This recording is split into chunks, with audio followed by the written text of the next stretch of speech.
Matius 21:9. Coba buka. Mentok-mentok kan kita puji Tuhan. Buka dulu Matius 21 ayat 9.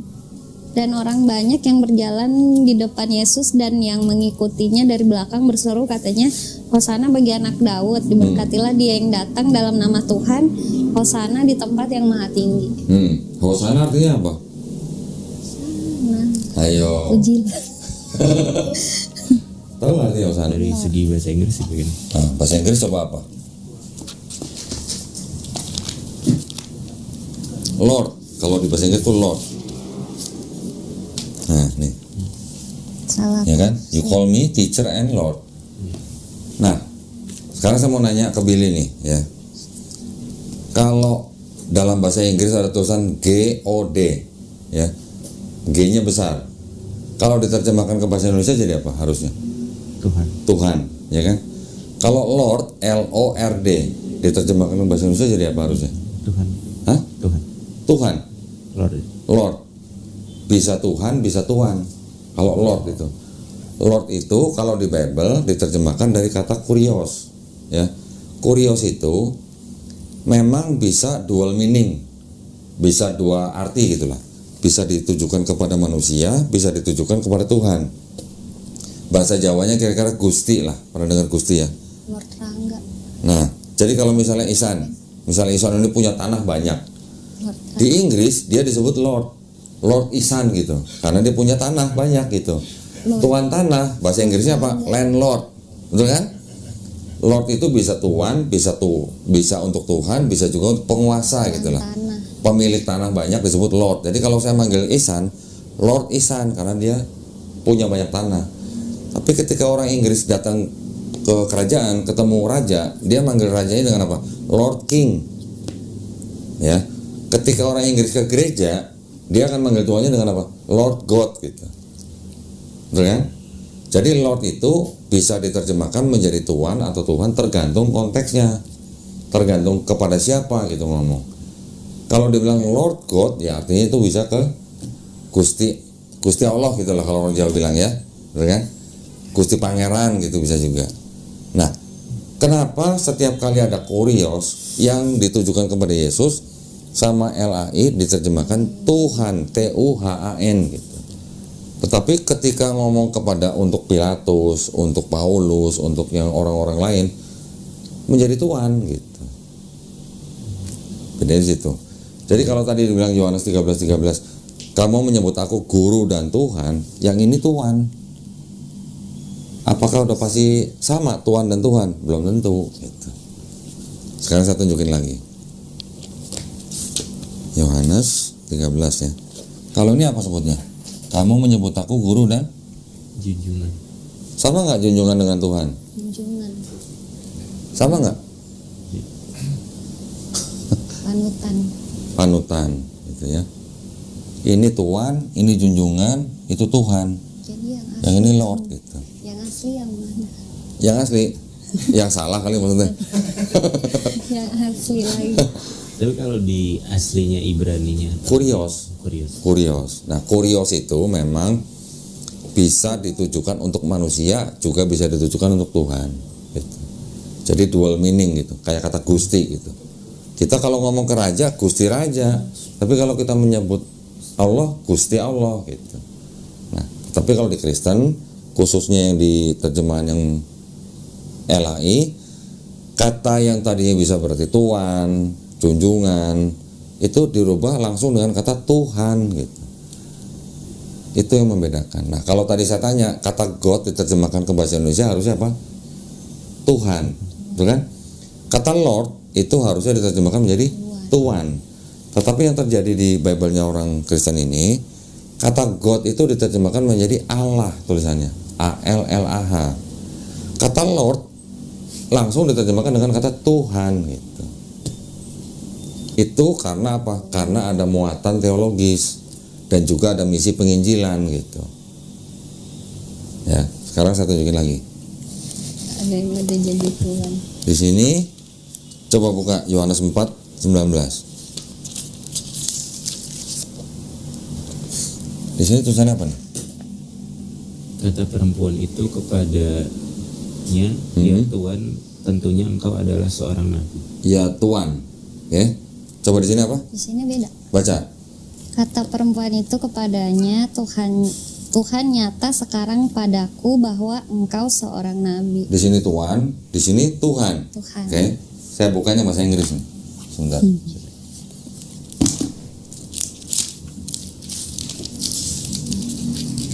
Ini bahasa Inggris bilangnya apa nih? The woman said to him, Sir, I perceive that you are Sir. prophet. A prophet. Sir. Sir apa? Tuhan. Mister. Tuhan atau Pak gitu lah ya. Apakah kalau sersan di Amerika terima perintah dari sersannya? Kalau tentara terima perintah dari sersannya, dia jawabnya biasanya apa? Sir, yes sir gitu kan? Yes, sir. Apa mau diterjemahkannya di Tuhan, ya Tuhan gitu? Kan enggak gitu loh. Jangan sedih. Betul nggak?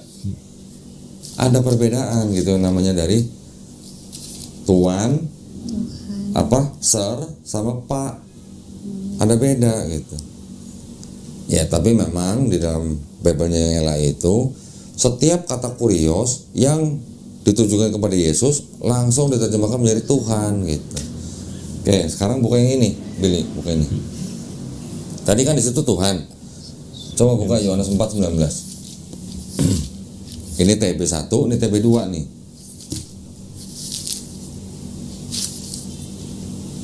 Apa katanya? Kata perempuan itu kepadanya, Tuhan, nyata sekarang padaku bahwa engkau seorang nabi. Ini LAI. Ini terbit 74, ini terbit 75. 2023. Ya, 74 2023. Ini TB1, ini TB2. Di sini Tuhan, di sini Tuhan. Direvisi. Berarti ajarannya harus direvisi. Nah, Ulang. Karena di situ udah berubah. ini yang ketawa kameramennya. Ya kan berarti kan di situ udah direvisi sama Iya. LAI. Jadi direvisi juga, pendetanya revisi lagi. Nah, iya. Jadi gimana? Jangan dipakai lagi. Kita revisi gitu maksudnya. Jangan dipakai lagi yang ini karena kan di situ udah berubah harusnya sih. Ini Tuhan, yang Iya. itu Tuhan, yang ini Tuhan, yang ini junjungan. Ini tadi apa? Revisi. Tuhan, ini kan Tuhan, ini Sir. Gimana? Iya biar nanti pendeta aku bilang ke mamiku lagi kan. Nah, Gitu udah berubah. nah. Jangan dipakai lagi ayatnya gitu. Jangan lain udah berubah. Jadi sebenarnya ini saya ceritain latar belakangnya. Kenapa kata kurios yang setiap kali ditujukan kepada Yesus langsung diartikan sebagai Tuhan. Orang Kristen juga secara umum, nggak di Indonesia aja, langsung menggunakan kata kurios yang untuk Yesus itu ditujukan bahwa itu ada arti atau makna ilahi untuk Yesus, gitu ya. Siapa yang bertanggung jawab itu? Siapa? Bukan Paulus, Philo, pernah dengar nggak? Filsuf namanya Philo, Philo, Philo. Philo ini muridnya Plato muridnya Aristoteles. Kembali lagi ke Yunani. Jadi kurios ini sama Philo yang dia biasa membaca ini, Septuaginta ini, ya, dia akhirnya menggunakan kurios itu dikonotasikan atau ditujukan untuk Tuhan atau bersifat ilahi gitu.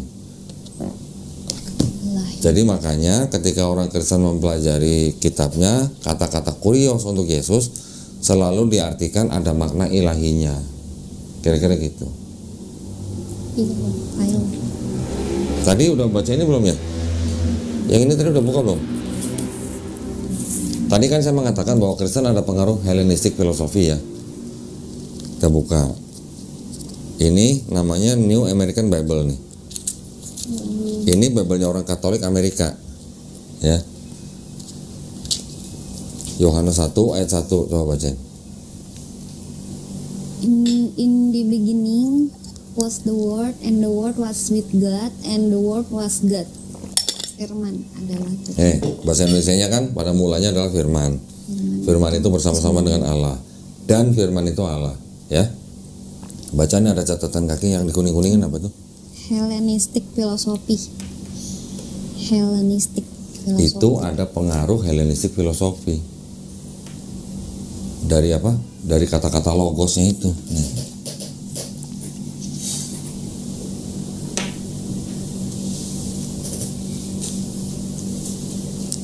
Helenistik filosofi itu kan akhirnya turun melalui yang tadi Aristoteles, Plato, Philo ya. Jadi ajarannya Plato itu disebut dengan Platonisme gitu. Pernah dengar Platonisme? Ajaran-ajaran beberapa ratus tahun sebelum ada Yesus. Itu sudah ada ajaran-ajaran namanya Platonisme yang juga mungkin bermuara kepada Helenistik filosofi itu gitu. Ini diakuin sama Bapak Gereja nih.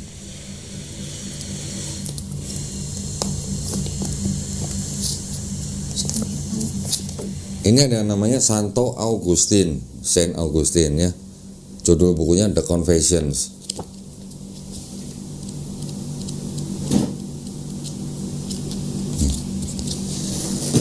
Ini dibaca nih. Di sini ada buku-buku Platonisme yang diterjemahkan ke dalam bahasa Latin dan dengan tidak mengurangi maksudnya. Kata-kata in the beginning was the word and the word was with God and the word was God, berarti otomatis terpengaruh oleh ajaran Platonisme gitu. Assalamualaikum. Gimana?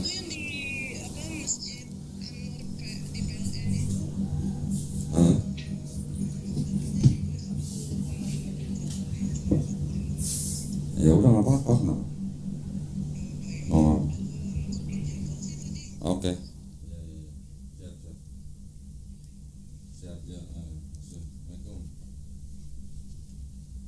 Ya.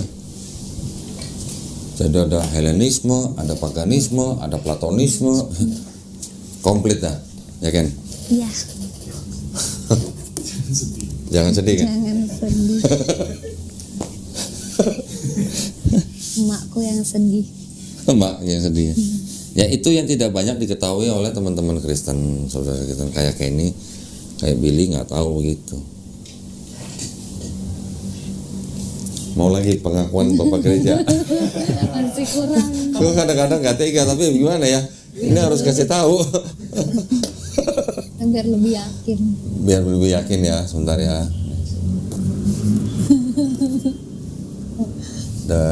Apa nih? Oh bukan. Bentar. Mana sih bukunya?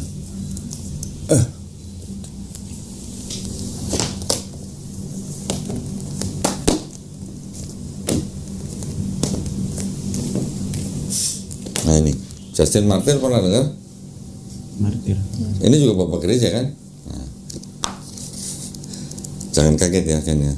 Jangan kaget lah. Sedih. Ini dibaca nih. And when we say apa? And we say also the word who is the first birth of God was produced without sexual union, that he, Jesus Christ, our teacher, was crucified and died and rose again and ascended into heaven. We propound nothing different from what you believe regarding those whom you esteem sons of Jupiter. Tahu maksudnya? Terjemahin kan? Asik. Terjemahin kan? Yes. Apa? Kok diem aja? Nggak tahu bahasa Inggris. Kirain mau menerjemahin gimana sih? Apa katanya? Anak Jupiter. Ih, tuh kan udah dibilang jangan kaget. Anak Jupiter. Jupiter siapa? Dewa. Dewa. Di mana? Di Romawi. Kalau Yunani dewa Zeus, kalau di Romawi dewa Jupiter. Oke. Sekarang ada yang lucu nih ya. Saya tadi kan ngomong dari tadi bahwa Kristen ada pengaruh paganisme Romawi dan Helenisme Yunani kan. Kalau di Yunani itu dewa Zeus, kalau di Romawi dewa Jupiter. Oke. Buka di yang di situ Kisah Para Rasul 14:12.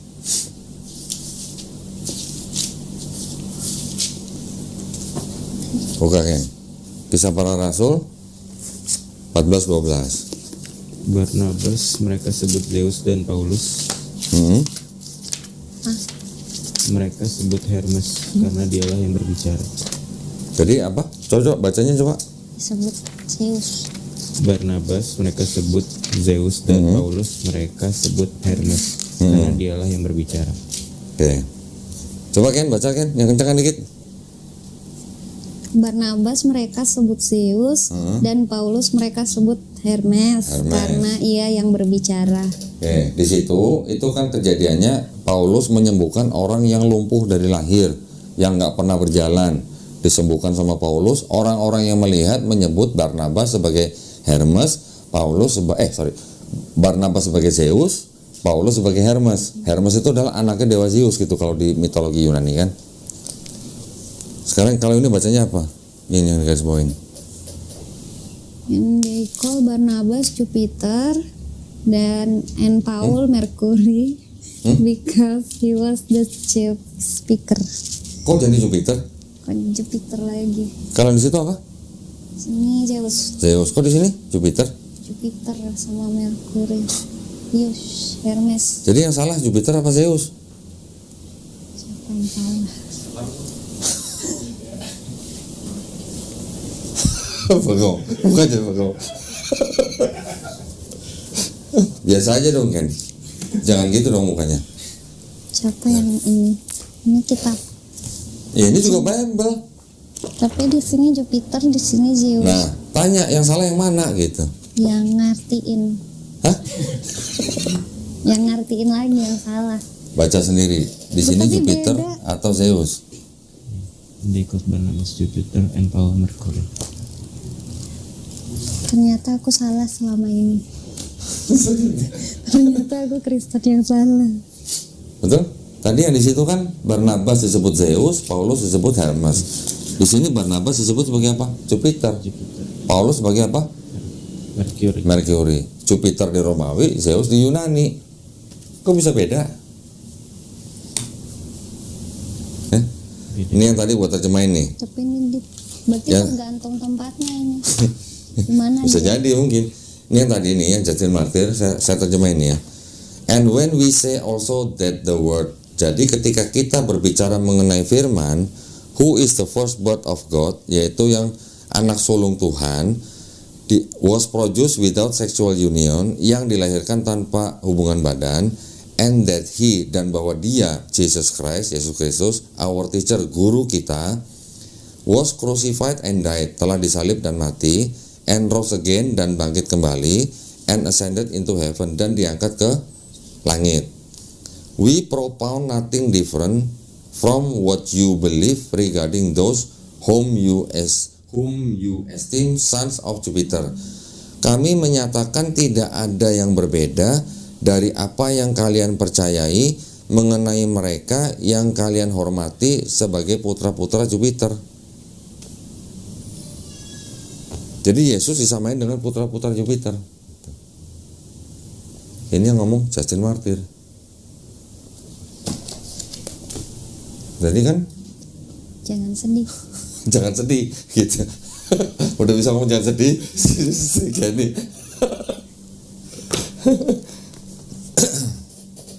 Gitu.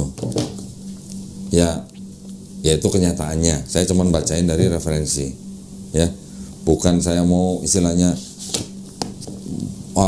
mau ngutak-ngutik kepercayaan orang lain, tidak. Di sini sifatnya semuanya ada dokumennya. Semua saya beli nih. Untuk apa? Untuk bisa membuktikan hal-hal seperti ini. Perbedaan-perbedaannya apa aja, sumbernya dari mana gitu. Bukan saya mau ngutak-ngutik iman orang gitu. Ya. Jangan sedih. Kamu harus nyari yang benar.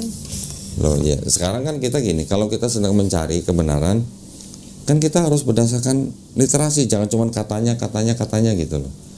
Kebanyakan yang kita alami dari kecil itu kan katanya. Yang dikhotbahkan pendeta di depan mimbar aja belum tentu sama yang di sini. Gitu. Bisa juga dia menggunakan apa? Pemikiran agamanya gitu. Yang tadi dibaca ada bagian ini pasti tidak asli, kan ditulis. Awalnya adalah sebuah catatan di pinggir halaman gitu. Mereka kalau menuliskan 2 kolom nih, ada yang di pinggir halaman, ada yang di tengah halaman, itu karena suka ada catatannya. Nah yang tadi kasus itu 1 Yohanes 5 ayat 7, catatan di pinggir halaman disisipkan menjadi ayat. Artinya apa? Diangkat derajatnya jadi ayat. Yang tadi pemikiran agama dijadikan agama gitu. Jadi kalau sudah begitu, berarti kan di dalam sini ini kan tidak murni atau apa ya? Tidak murni yang disebut agama, tapi ada pemikiran agama yang dimasukkan ke dalam sini. Dan itu tadi bukan cuma satu loh, banyak loh.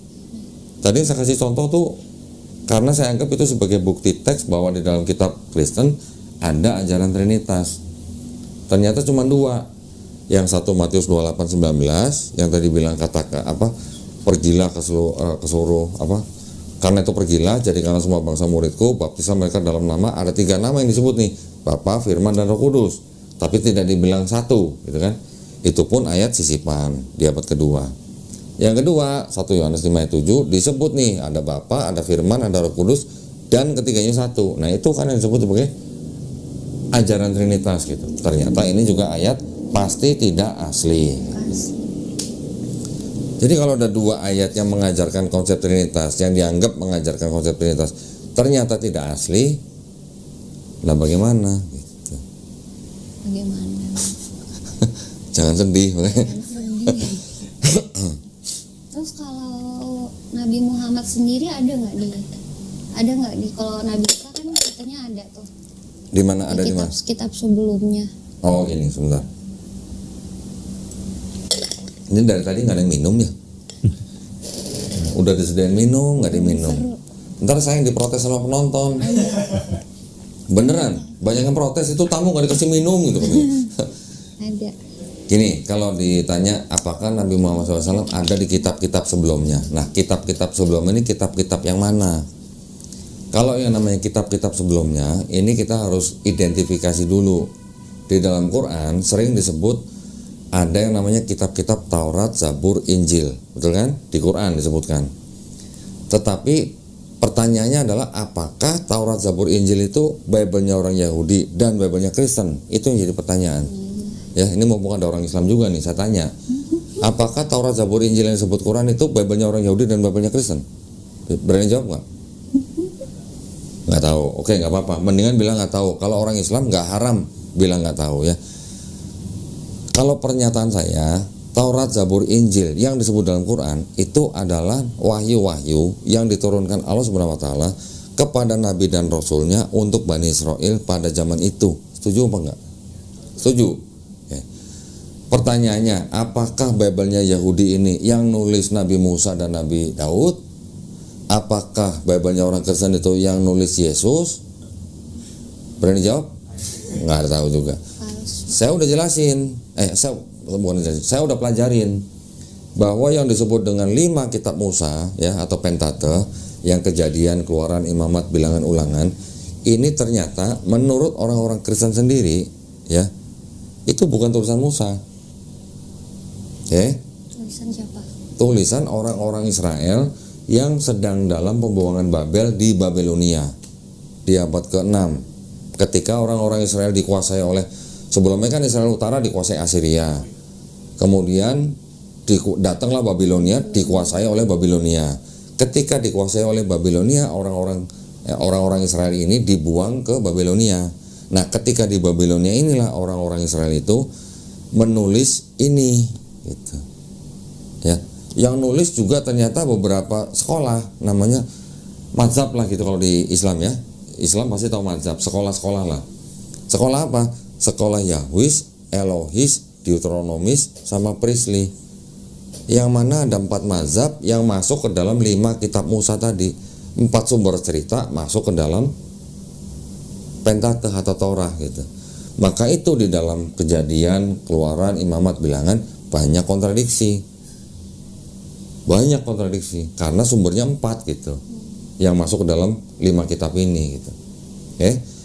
Terus kemudian apakah kitab Mazmur yang di sini atau Zabur, apakah tulisannya Nabi Daud? Ternyata bukan juga. Yang ngomong siapa? Ahli-ahli Bible juga yang ngomong bahwa itu ternyata yang nulis lebih dari 1 orang gitu. Oke. Sekarang yang itu, yang 4 gospel. Tadi kita udah bahas kan? Matius, Markus, Lukas, Yohanes udah jelas-jelas bukan orang yang nulis itu bukan orang yang pernah ngopi bareng Yesus gitu. Jadi bukan murid-murid Yesus. Jadi bisa disimpulkan bahwa Taurat, Zabur, Injil yang disebut dalam Quran itu bukan Bible-nya Yahudi dan bukan Bible-nya orang Kristen. Lalu yang mana? Hah? Lalu yang Nah, kalau ditanya lalu yang mana? Tadi kan saya bilang Taurat, Zabur, Injil itu wahyu-wahyu yang diturunkan Allah SWT kepada Nabi dan Rasulnya untuk Bani Israel pada zaman itu. Wahyu bentuknya gimana? Bentuknya gimana? Bisa lihat nggak? Nggak bisa. Jadi yang namanya wahyu itu adalah pesan atau pengetahuan yang diterima langsung oleh nabinya ke dalam kolbunya. Betul? Setuju ya? Ketika Nabi itu mengajarkan kepada umat-umatnya, itulah yang disebut dengan wahyu yang diberikan kepada bangsa Israel. Jadi ketika nabinya udah nggak ada, wahyunya kemana? Ya ngikut sama nabinya gitu. Ada nggak kitabnya? Sudah nggak ada kitabnya.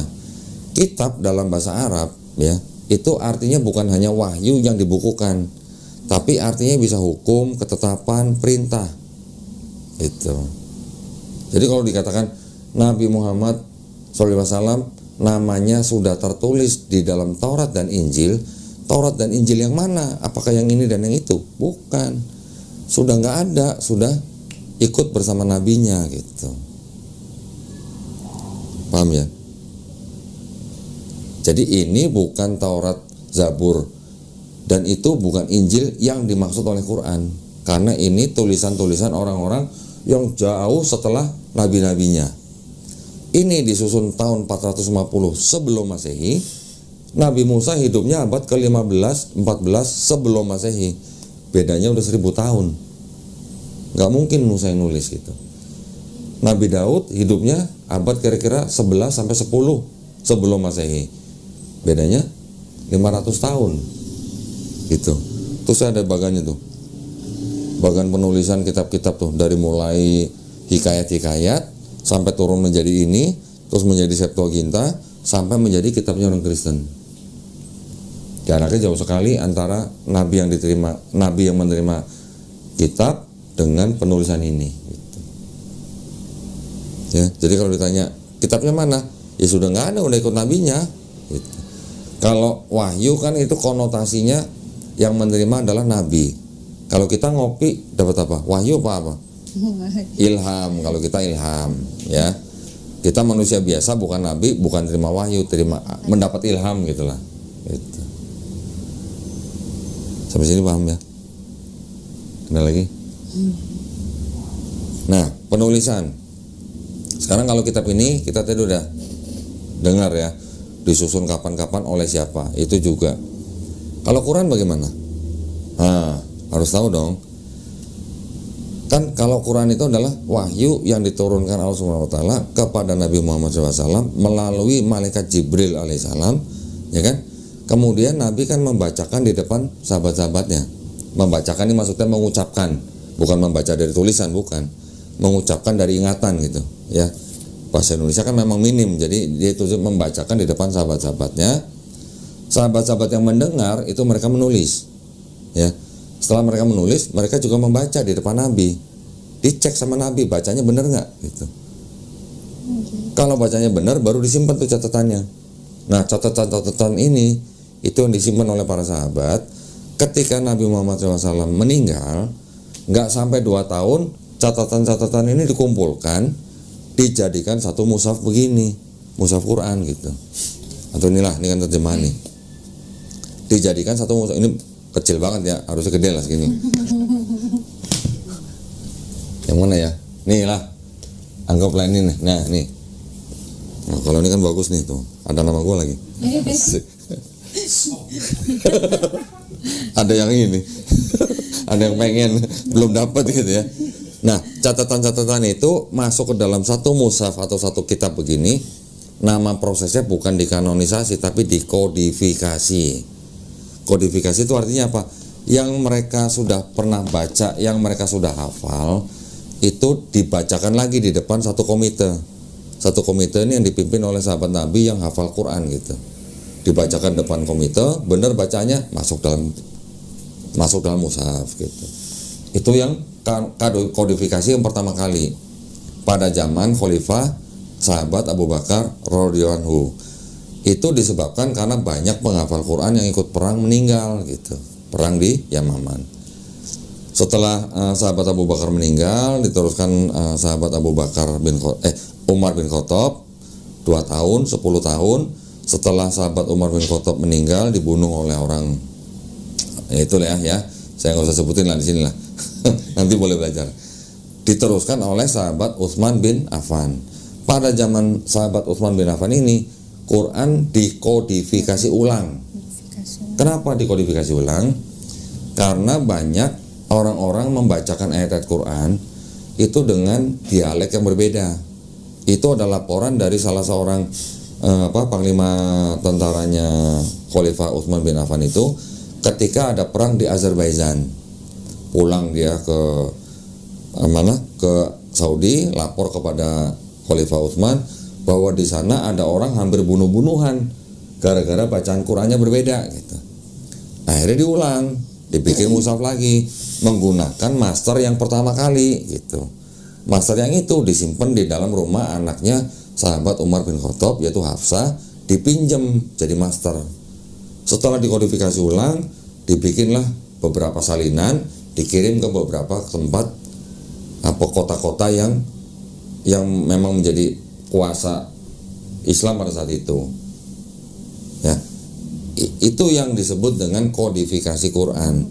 Nah, Quran diturunkan dalam tradisi lisan, artinya apa? Dengan tradisi hafalan gitu, bukan dengan tradisi tulisan begini. Kalau dengan tradisi tulisan akan terjadi perbedaan-perbedaan begitu, karena manuskripnya banyak sekali gitu. Memang lebih banyak ini kitab Bible manuskripnya ya, ribuan. Bahkan kalau untuk yang 4 gospel aja di atas 5.000 naskahnya. Tapi dari di atas 5.000 itu tidak ada 2 yang identik.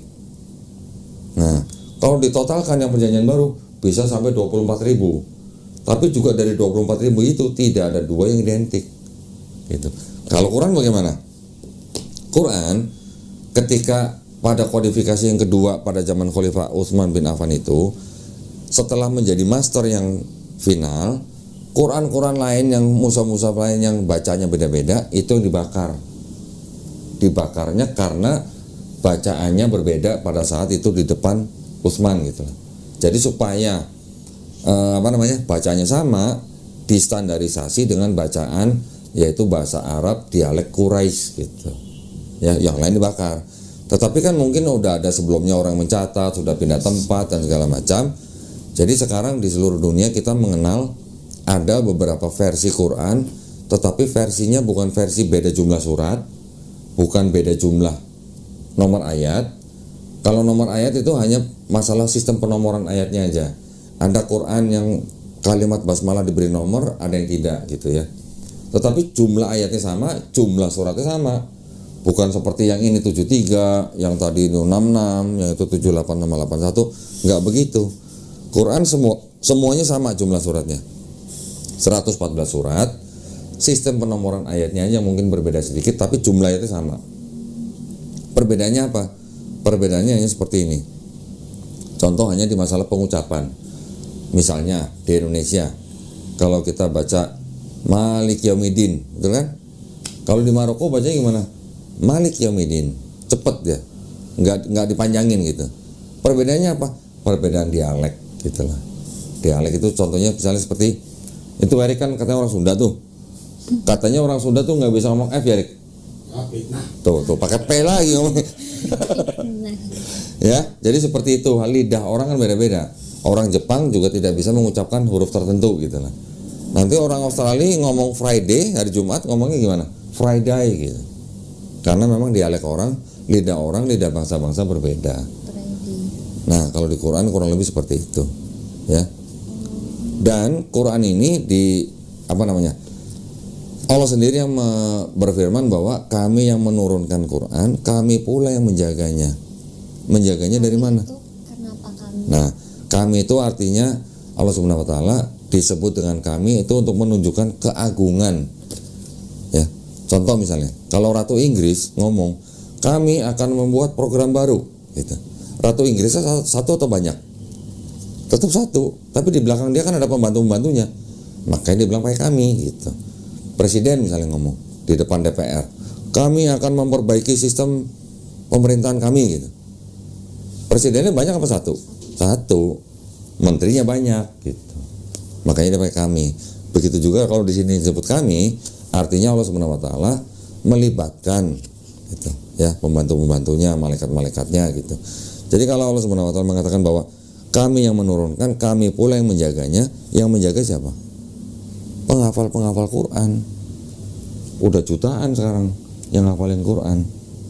Jadi kalau semua kitab yang berbentuk fisik begini ya, atau berbentuk soft copy program misalnya, di seluruh bumi dihancurin, dimusnahin, bakal ada lagi nggak? Sebentar, panggil aja penghafal Quran, suruh bacain 2 hari juga jadi gitu. Tapi kalau ini semua fisik Bible di seluruh bumi, soft copy-nya di komputer, di handphone, semua dimusnahin, bakal ada lagi nggak? Nggak ada. Itu bedanya ya. Ada yang mau tanyain?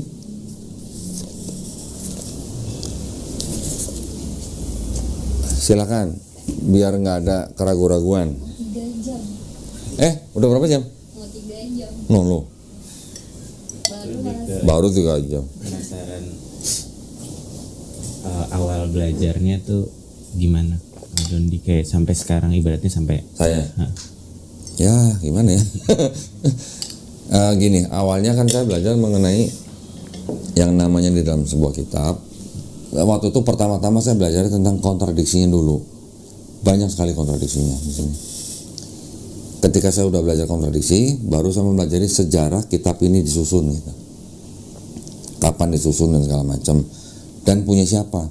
Saya ternyata juga akhirnya baru mengetahui bahwa 2/3 kitab ini adalah miliknya orang Yahudi. Itu memang cari literasinya memang banyak.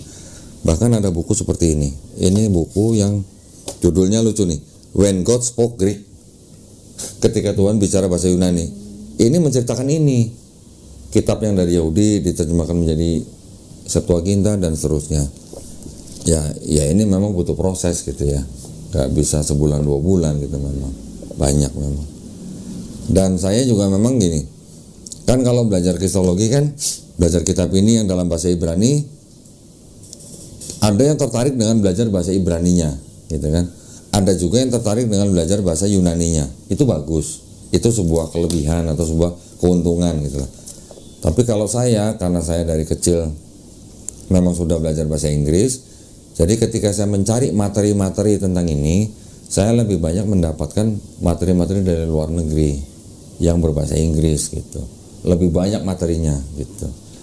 Waktu itu saya pernah belajar bahasa Ibrani gitu, cuman saya pikir saya nggak mendalami karena lebih penting, lebih luas materi daripada hanya berkutat di sini gitu. Kalau yang mau berkutat di sini juga bagus ya, ada teman-teman kita yang memang spesialisasinya di kitabnya orang Yahudi ada. Tapi kalau saya ingin agak menjauh supaya apa? Supaya saya bisa lebih mengetahui global konteksnya gitu loh. Itu yang saya berbeda mungkin dari teman-teman apologet Islam yang lain gitu. Karena begini, kita sering mendengar pendeta bilang bahwa Yesus sudah dinubuatkan di perjanjian lama, betul? Ternyata di sini sama sekali nggak ada.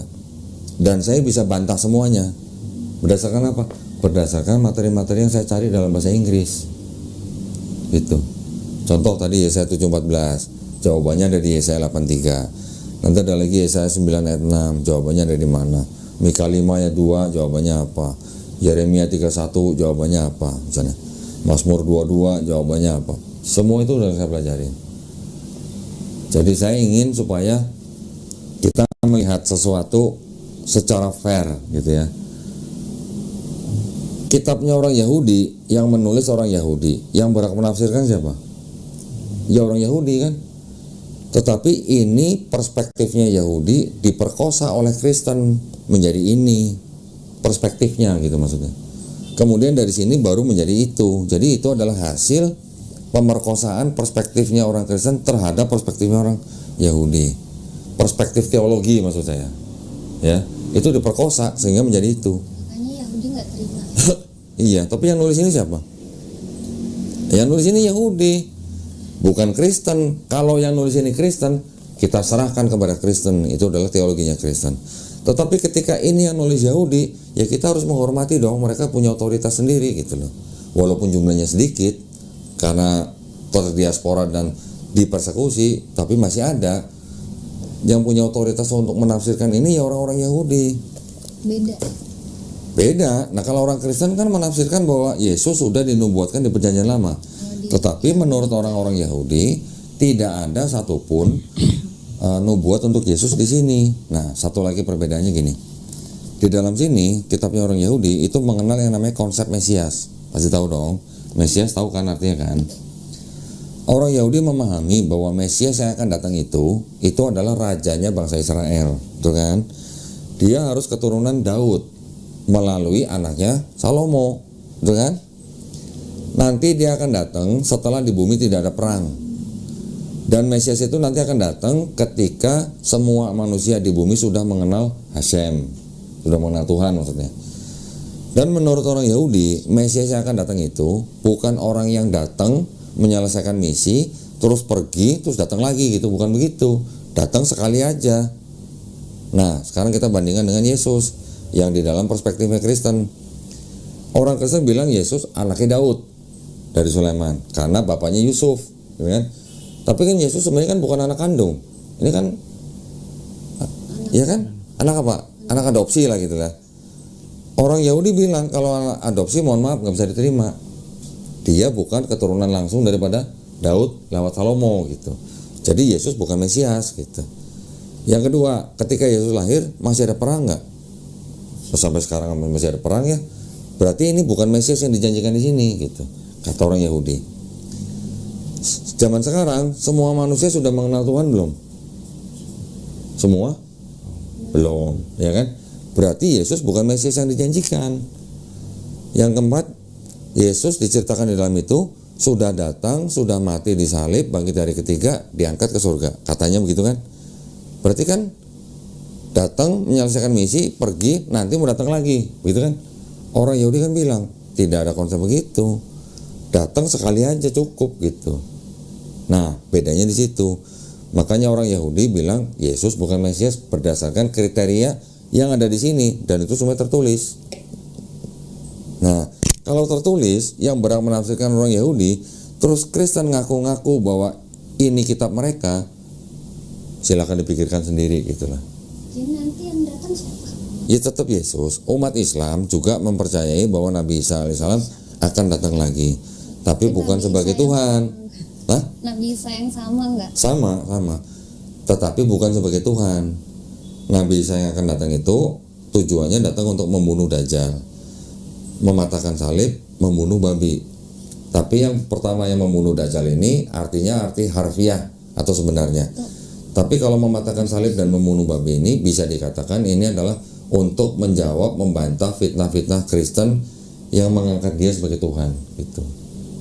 Beda Itu di situ. ada di Al-Quran. Bukan di Quran, di hadis. Hadis sahih ya, bukan hadis maudhu ya gitu. Hadis yang sahih. Itu Hadisnya ada. siapa? Ya, macam-macam kan penulis hadis banyak, ada beberapa. Ada Bukhari, ada Muslim, ada Tirmizi gitu. Ada Abu Daud gitu. Masih panjang lagi. Masih panjang gitu kan. Bisa besok pagi baru pulang. Banyak banget. Tapi yang penting akidahnya dulu. Akidahnya harus bahwa di dalam Islam kita beriman kepada Allah SWT. Kita beriman kepada malaikat-malaikatnya. Kita beriman kepada nabi-nabinya. Kita beriman kepada kitab-kitabnya. Kita beriman kepada hari akhir atau kiamat. Dan akhirnya kita beriman kepada qada dan qadar, takdir gitu. Orang tuanya asli mana? Makassar. Bisa nggak kayak ini milih lahir jadi orang Makassar? Nggak bisa. Berarti sudah ditakdirkan, nggak bisa ditolak kan? Sudah ditakdirkan kapan lahirnya, kapan matinya gitu. Kalau masuk nerakanya gitu? Itu pilihan kita. Gitu. Itu pilihan kita. Takdir itu. Enggak, itu kita bisa usahakan dengan pilihan kita dan dengan kehendak bebas kita. Kirain udah takdir. Godok. Ngapain lahir? Ya ngapain lahir kalau begitu kan? Nah, itu makanya ketika sudah mendengar informasi tentang Islam dan sudah mengimani Islam dan masuk ke Islam, insya Allah dijamin bukan neraka. Karena apa? Karena sudah ada kalimat la ilaha illallah, tidak menyembah selain Allah gitu. Itu yang menjadikan kita tidak akan dimasukkan dalam neraka. jaminannya itu. Tapi apa tuh? Simpel dong. Nggak ada yang harus mati untuk nebus dosa kita gitu loh. Kadang-kadang kan kalau lihat orang muslim kan dia lebih banyak salawat nabi. Sholawat, oke. Yesus disolawatin nggak? Yakin? Oh iya. Ini dulu pendalaman kita itu sering bolos ini, Erik. Oh iya. Sekolah sahabat. Coba buka di bentar, Matius 21:9. Matius 21:9. Coba buka. Mentok-mentok kan kita puji Tuhan. Buka dulu Matius 21 ayat ayat 9.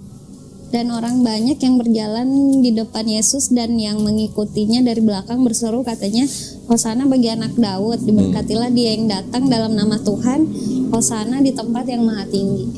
Hosana artinya apa? Nah, Ayo. pujilah. Tahu artinya Hosana apa? Pujian. Selamatkanlah kami. Yesus berarti disolawatin. Tapi kita nggak ada diajarin. Ya, tapi kan di Bible-nya ada. Kenapa nggak dijalanin? Buat revisi lagi nih. Buat ini harus. Hosana dengan solawat itu artinya sejajar, mirip. Azan ya, azan maghrib. Break dulu ya. Break dulu. Nanti lanjutin lagi. A few moments later. Pertanyaan, kalau hari ini Kenny nggak bersahadat, terus mau ngomong lagi atau mau ngobrol lagi sama ibu, itu adalah haknya dari Kenny. Enggak. Saya cuma ngasih tahu, kalau Kenny sudah melihat ada kebenaran di dalam Islam dan sudah mengakui dan menerima kebenaran tersebut, terus menunda syahadatnya, Takutnya. kalau misalnya umur pendek gimana? Rugi nggak? Rugi. Tapi katanya nggak apa-apa kata temanku dalam mencari ilmu. Memang nggak apa-apa, memang boleh, silakan. Tapi maksudnya kalau sekarang sudah tahu ada kebenaran dan sudah menerima, kenapa ditunda-tunda? Ya itu maksudnya. Nggak apa-apa, mau ngomong dulu sama orang tuanya atau mau ngasih tahu orang tuanya, itu haknya Kenny, nggak apa-apa. Saya cuma ngingetin. Iya. Ya. Jangan lah. Amit-amit. Nah, biar jadi bisa datang lagi. Boleh. kalau minta tolong, boleh. Silaturahim. Boleh. Ya udah kalau gitu siapa bini dulu aja ya. Ini saksinya 2. Ya. Sebenarnya orang bersyahadat itu enggak mutlak harus ada saksinya. Oh, enggak ya. Enggak. Kan aku baca di situ saksi 2 jadi yang Ada saksi. Di dalam salat juga udah bersyahadat kan sebenarnya. Iya, setiap sholat kan juga bersyahadat. Nah, tapi maksudnya setiap manusia, makhluk ciptaan Tuhan, kalau sudah mengakui bahwa dia dalam hati. beriman kepada Tuhan Yang Maha Esa itu, dia bersyahadat sendiri tanpa saksi pun dia udah sah jadi muslim. Kalau di hutan gimana? Misalnya nggak ada orang, masa mau cari monyet buat saksi kan? Kalau di orang-orang yang kayak gitu yang belum terjamah gimana? Nah, kalau orang-orang yang belum terjamah, yang belum pernah mendengar Islam, ketika nanti di hari akhir mereka punya pengadilan khusus, dibedain pengadilannya. Katanya enggak masuk surga kan. Kayak kejam banget Tuhan masa Enggak. gitu. Itu ada pengadilan yang dibedakan. Kalau untuk orang-orang yang belum pernah mendengar Islam, dibedain Kalau pengadilannya. buat orang Kristen ada pintunya enggak? Pintu apa? Pintu surga. Nah, kalau udah dianggapnya syirik dan musyrik, gimana ada pintunya? Takut kan sama tahu Tuhan juga ada pintu. Tuhan ya. Gini, kan Allah SWT kan sebenarnya kan maha adil. Ya, Allah SWT sudah menyampaikan semua pesan di dalam Quran. Sudah jelas pesannya. Orang yang menyembah atau menyekutukan Allah SWT tempatnya di sini.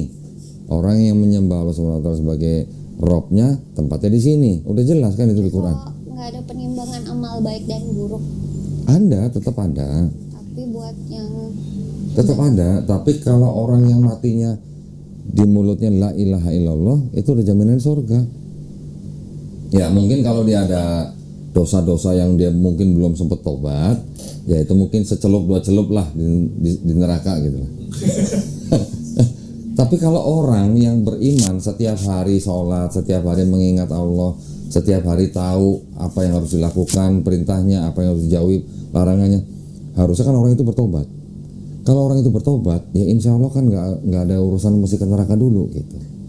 Sholat wajib ya. Sholat wajib. Yang Kalau membedakan orang kafir. bolong-bolong, Kalau bolong itu tinggal dikodok. Tahu nggak dikodok? Dikodok tuh dirapel. jamak. Dikodok namanya kodok. Jamak itu beda. Kalau jamak itu digabungkan gitu. Ya, kalau kosor itu diperpendek namanya. Tapi kalau dikodok itu artinya kalau sholat yang kita tinggalkan itu kita rapel, kita lakukan di waktu yang ketika kita ingat gitu. Misalnya kemarin kita lupa sholat asar. Nah, kita ingatnya baru sekarang. Oh ya kemarin gua nggak sholat asar. Hari ini kita lakukan. Begitu kita ingat kita lakukan. Sholat asarnya 2 kali. Ya sholat fardu untuk hari ini asar. Misalnya kita ingatnya setelah isya gitu. Ya udah lakukan ketika kita ingat gitu aja. Kalau inget terus nggak dilakuin, Nah itu yang udah dosa.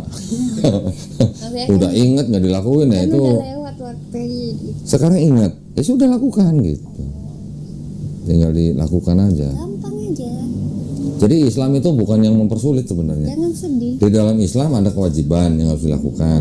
Tetapi kalau ada halangan-halangan atau uzur namanya, ya itu tinggal dicari solusinya. Ada solusinya semua. Ketika orang safar misalnya, dikasih kemudahan oleh Allah Subhanahu wa taala, sholatnya bisa dijamak, kosor lagi. Sudah bisa digabungkan, diperpendek lagi gitu. Tenang aja. Jangan sedih. Jangan sedih. Oh sama ini katanya, Apa lagi? pembunuhan pertama tuh katanya karena good looking. Pembunuhan pertama. Kain dan Habel tuh karena katanya si Kain cemburu karena Habel nggak good looking. Kata siapa? Ini Baca di mana? tetangganya, Baca di mana? Kan karena dia dipasangin sama yang cewek cantik. yang saudaranya kan dipasangin sama kembarannya yang cantik, masa cantik, sedangkan yang Kain, dipasangin sama Kabil.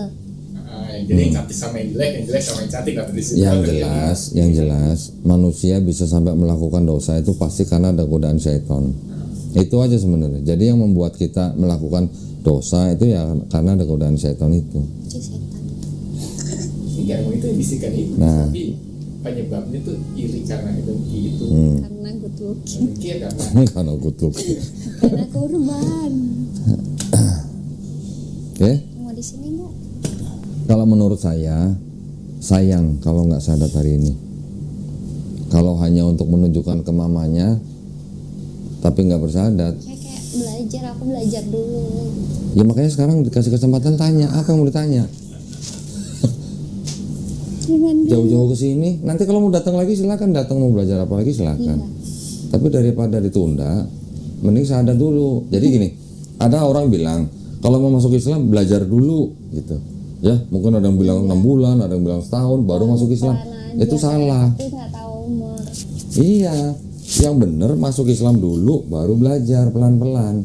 Dan di dalam Islam yang namanya orang yang sudah masuk Islam itu punya yang namanya grace period. Grace period itu artinya amalan yang tidak diperhitungkan gitu. Ya. Benar. Jadi ada yang namanya grace period, ada amalan yang tidak dihisap gitulah.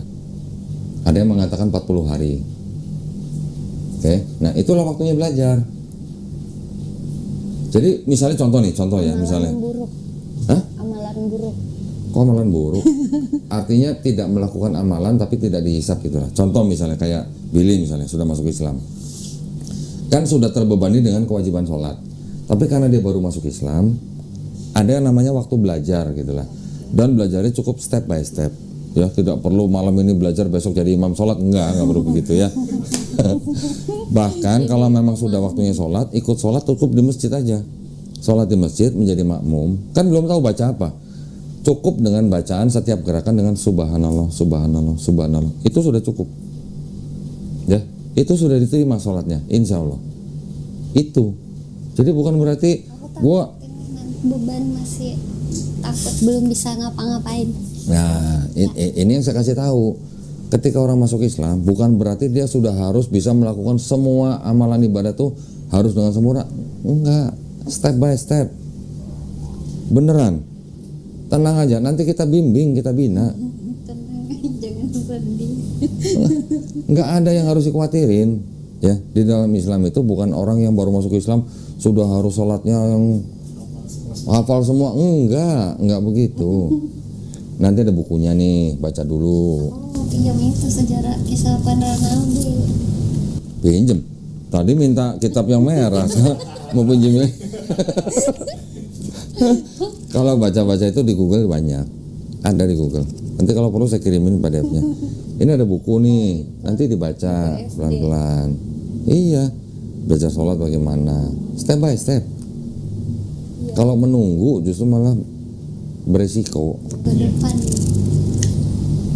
Minggu depan datang lagi. Minggu depan.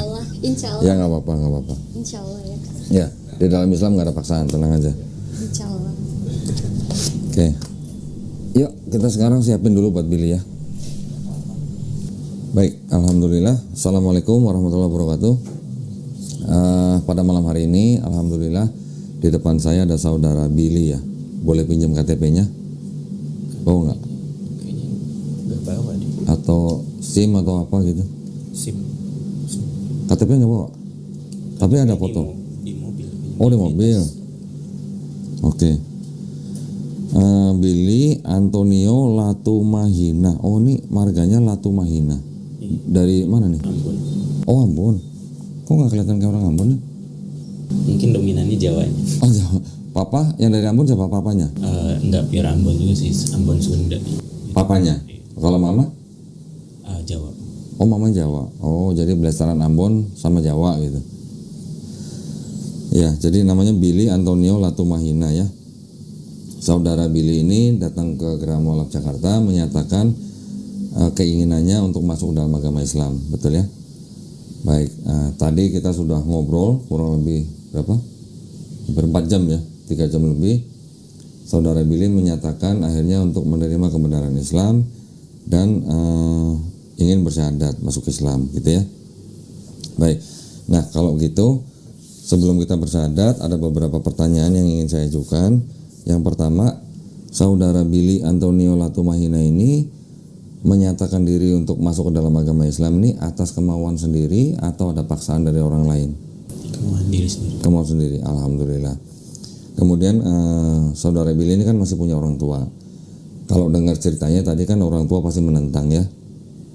Nah, nanti saudara Billy bisa menyanggah atau menjawab, tapi harus dengan cara yang paling lembut ya. Yang ketiga, di dalam Islam ada syariat-syariat. Setelah bersyahadat ada sholat, ada zakat, ada puasa, dan ada haji jika mampu ya.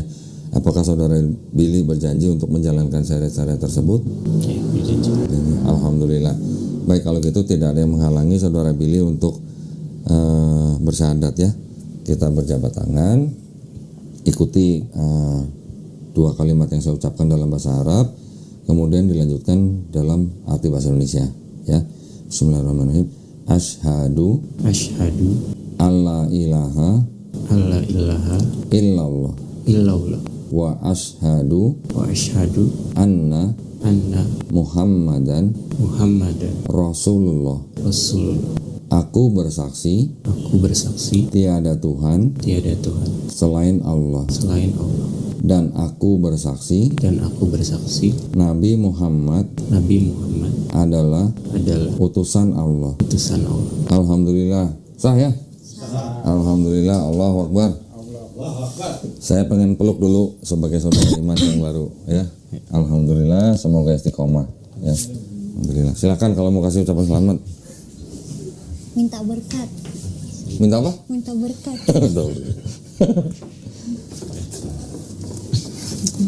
Nah, gini, ini ada buku tuntunan sholat ya, nanti tolong dibaca.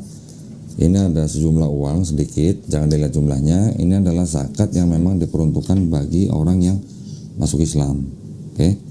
Ini juga ada buku Iqra, nanti dicari waktunya ya untuk belajar Iqra. Ini ada juga dapat sarung nih dari Al Wah nih ya, ini tolong diterima juga. Nah ini ada sajadah, ini ada bacaan sholatnya nih, ya yang tadi saya bilang. Nanti sambil baca buku itu, mempraktekkan dengan sajadah ini, bisa sambil baca ya di sini ya. Quran di mana ya, Rik? Hah? Sebentar, apa ini ya?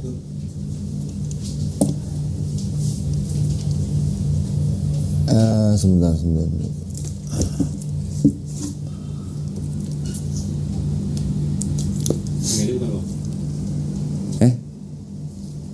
Iya itu ya. Ini udah ada nih. Nah ini juga ada Quran ya. Tolong diterima. Insya Allah ini nanti harus baca ya. Kalau sudah bisa Iqra. Nanti tentukan hari apa. Kita akan kirim guru privat ke rumah. Kalau nggak bisa di rumah, cari alternatif lain. Nanti nomor gurunya kita kasih ya. Saya foto dulu. Nanti juga dikomunikasikan sama Suci ya. Sertifikatnya mau dikirim kemana? Saya kembalikan. Nah, saya perlu kasih tahu gini. Di dalam Islam kita mempercayai bahwa setiap bayi yang lahir itu fitrah. Fitrah itu artinya dia apa ya? Dia hanya bisa bergantung dan berserah diri kepada Tuhan Sang Pencipta ya. Jadi fitrahnya adalah muslim. Muslim adalah orang yang berislam. Islam itu artinya berserah diri ya. Berserah diri kepada Tuhan Sang Pencipta. Islam artinya selain berserah diri juga damai, selamat, patuh, taat, tunduk ya kepada Sang Pencipta kita. Jadi ketika nanti bayi itu besar, dia mungkin dikafirkan oleh orang tuanya menjadi Yahudi, Nasrani atau Majusi karena orang tuanya. Tapi ketika nanti bayi itu besar, dia mendengar Islam, dia menerima Islam, bahkan sampai dia masuk Islam, sebenarnya orang itu bukan pindah agama, tapi sebenarnya orang itu kembali ke fitrahnya, gitu ya. Dan di dalam Islam juga perlu saya kasih tahu bahwa setiap orang yang bukan Islam, yang masuk ke dalam Islam, menerima Islam dan memeluk Islam, dosa-dosanya dari mulai akil balik sampai dia masuk Islam, insya Allah dihapuskan, ya, insya Allah, dengan catatan menjalankan Islamnya dengan baik. Namun kebaikan-kebaikan yang pernah dilakukan juga dari akil balik sampai dia masuk Islam, insya Allah tidak dihapus, tapi tetap dicatat sebagai pahala kebaikan. Ya, alhamdulillah, ini adalah kabar baik untuk orang-orang yang baru masuk Islam. Alhamdulillah, kita berdoa mudah-mudahan saudara Billy menjadi Muslim yang menjalankan Islam dengan kafah, ya, dengan totalitas dan istiqomah, ya. Dan juga kita berdoa mudah-mudahan kita semua mengikuti apa yang sudah diturunkan Allah Subhanahu wa taala melalui rasulnya, dan mudah-mudahan kita termasuk golongan orang-orang yang menyaksikan keesaan Allah. Yang terakhir kita berdoa mudah-mudahan kita semua dilindungi dan dirahmati Allah Subhanahu wa taala, juga dihindarkan dari api neraka, ya. Amin ya rabbal alamin.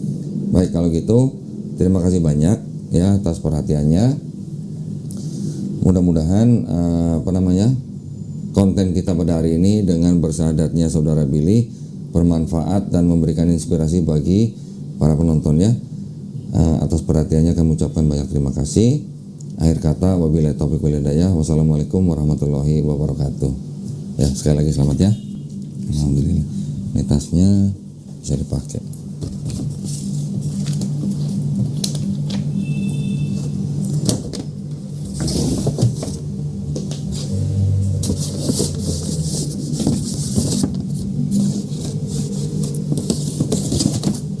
Dari teman, karena sering lihat teman sholat, sering lihat teman Saya ngaji. pergi dari rumah, saya udah bulatkan hati untuk masuk ke